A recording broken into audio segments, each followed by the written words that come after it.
Okay, so you know what? I haven't done one of these videos in a while, and so I thought that I would go ahead and do a video that showed some projects that are kind of underway and some that are done. You may recall that video that I did last week or week before, talking about how people are hesitant to share their progress with me or to have me share their progress online because of judgment from people on their fabrication and their welding. And I had one person message back and say, you know what? Here, this is my project. I'm not afraid. Show my project. Here it is. So he's not quite finished, but here it is right here. Like everybody else, as you can see, he started in his driveway on jack stands. In fact, that may not even be his driveway. It looks like that's a dirt floor. So he's not anywhere, super fancy. He's got his brackets cut off the frame. You see there in this picture, he's got that bulge that's been cut off and looks like he's plated that in, ready to accept what looks like WFO Concepts frame plates. He bought those. You don't have to. He bought those. You can actually make your own pretty easily as well. See, now he's got those WFO frame plates up on there on this driver's side. Now over here onto the passenger side, he's got them clamped on and, ready to start welding those frame plates on. You can see in that corner of the picture, there's the edge of the bulge that he's cut off and made flat so that we can attach the Tahoverlanding coil mounts, which he's got clamped on there, ready to be welded on. And he's got it adjusted where he would like the height to be welded onto the frame. There he's taken a page from my book and hung it from the shock mounts so that he can get the axles at least kind of mocked into place. Looks like it's hanging low, so that might be ride height. He's going to make it pretty high. What you can see in the pictures here is you see that kind of sloped bottom edge of the Tahoverlanding coil mount. That is designed to match the slope of the frame, so that helps you get it at the right angle without having to do much effort as far as trying to get it leveled and figured out where it needs to be, because it's just kind of built into the design rather than you needing to calculate and compensate for the slope of the frame. Also built into the design of those coil mounts is the factoring for frame plates, the thickness of the frame plates on each side.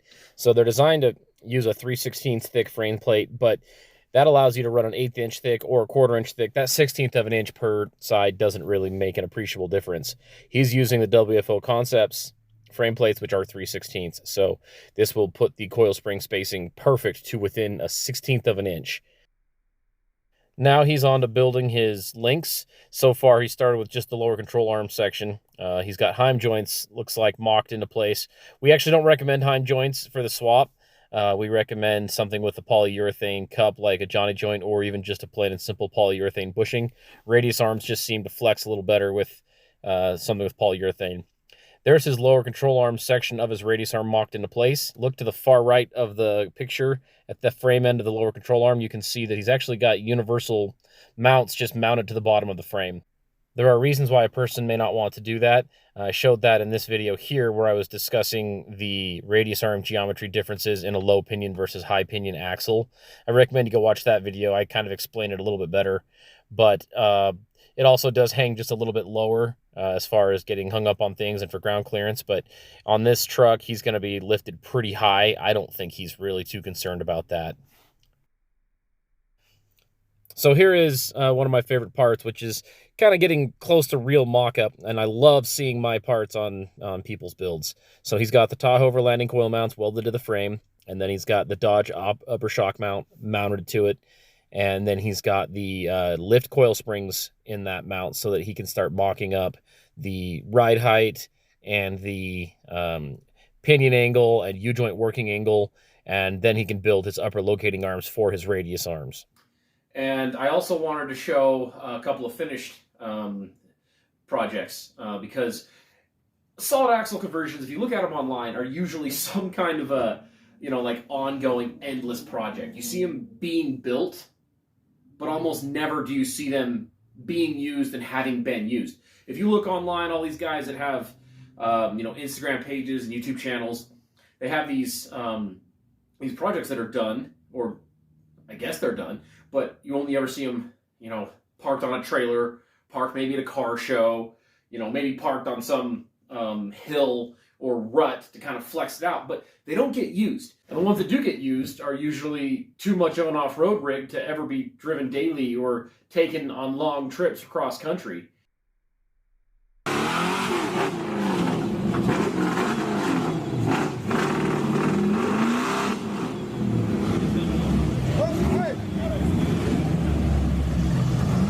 So there's really not a lot in the middle. There's either a whole bunch of extreme rigs or a whole bunch of pretty rigs that no one ever uses. Now, the Tahoverlanding Axle Swap gets used. This swap is one that gets used not just off-road, but it's gotten used as a daily driver. That's the difference between all these other swaps. All these other swaps, sure, yeah, you got a solid axle under it, but it's not comfortable and reliable enough to be used every single day. And so I'm going to show a couple that are done, and probably at least one or so that maybe two, we'll see what I have time for, projects that are currently in progress.